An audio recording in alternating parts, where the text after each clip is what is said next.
Ni asubuhi fulani tamu hivyo, na nao akiwa bado hawataki kukiachia kitanda. Uchovu mwingi, dabi iliyopigwa jana sio mchezo. Binti alikuwa tayari kashaamka, anajibembeleza bembeleza tu pale. Mchizi anastuka hivi, kumbe kumekucha. Hey, mbona unanikodolea macho hivyo? Amna, nafurahi tu kukuangalia. Mbona unaonekana kama unataka kulia? Kwani kulia ni ajabu? Ndio, ni ajabu sana. Ushawahi kuniona mimi nalia? Kwenye maisha yangu sikumbuki kama nishaizidi hata mara 3 kulia. Hata nipate uchungu vipi siliagi. Najishangaa sana. Hata nyumbani pia wananishangaa. Basi zote zilikuwa stori za wapendanao wawili hawa kunogesha siku yao mpya. Baadaye kidogo binti anaonekana akilia. Jamaa yupo karibu yake. Mchizi alikuwa anaitwa Manikandi au kifupi anamuita Mani, na binti alikuwa anaitwa Sindu. Hey, vipi shemu? Mbona unalia? Mani amekupiga au? Huyu alikuwa ni rafiki yake na jamaa. Huyu mzee ana ujauzito huyu. Kumbe Mani na Sindu hao walikuwa ni wanachuo na kila mmoja anaishi kwa wazazi wake. Sasa mapenzi yao ndio hivyo tena amepelekea ujauzito. Na hapa jamaa alikuwa anamforce binti atoe hiyo mimba. Ila binti analia, hataki kufanya hilo jambo. Wewe chukulia kawaida tu. Nina dokta najuana naye, nitaongea naye, kila kitu kitaenda sawa. Unaogopa nini sasa? Nimekwambia sitaki, sitoi. Hii mimba nitailea na nitazaa. Jamaa anaishiwa power. Maisha yenyewe hana, anategemea wazazi tu. Sindu akamwambia, na siendi nyumbani leo, nitabaki na wewe.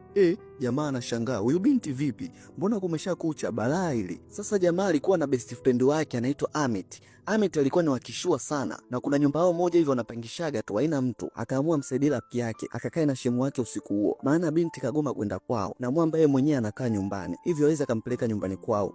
Kesi imekuwa noma. Amit akawaambia, "Pweni humo msijali, nitakuja kuona asubuhi." Yaani hapa Mani sasa kichwa kinamwaka moto. Anafanyaje na mtoto wa watu? Mara kidogo mama yake anapiga. Chizi anapokea. "Hey, we mtoto uko wapi?" "Mama, niko kwa kina Amit, nitarudi asubuhi, kuna kazi za chuo tunafanya." "Sawa mwanangu, ila usijefanya ujinga, uko na kujua akili zako." "Sawa mama, usijali." Asubuhi na mapema mchizi aliandaa breakfast, binti naye akaja mezani. Ila wamenuniana, hakuna anayeongea na mwenzie. Mara kidogo anasikia hodi. Kwenda kufungua, ni mjomba wake na Sindu.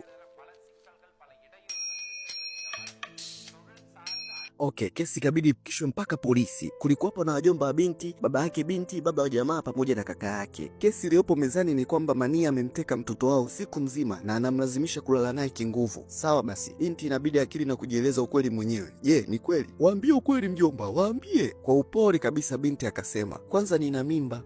Watu wote walishtuka. Aisee, mzee pressure inampanda. Upande wa pili jamaa yuko nje ya kituo na rafiki yake Amit, wanasubiria kesi inayoendelea ndani. Kaka yake anatoka na kumwambia, "Dogo, umefanya nini wewe sasa? Vipi, kwa hiyo ameropoka?" "Ndio." "Binti pumbavu sana. Nimetumia gharama kubwa kumsomesha. Matokeo yake ananiletea tumbo mimi. Mimi mwenyewe nina kitambi. Nitaleaje matumbo mawili sasa? Simtaki tena kwangu." Baba jamaa naye akaja. "Usafi sana kijana wangu. Naona sasa kisa ndevu najiona mwanaume kamili na kupachika mtoto wa watu mimba. Hebu muangalie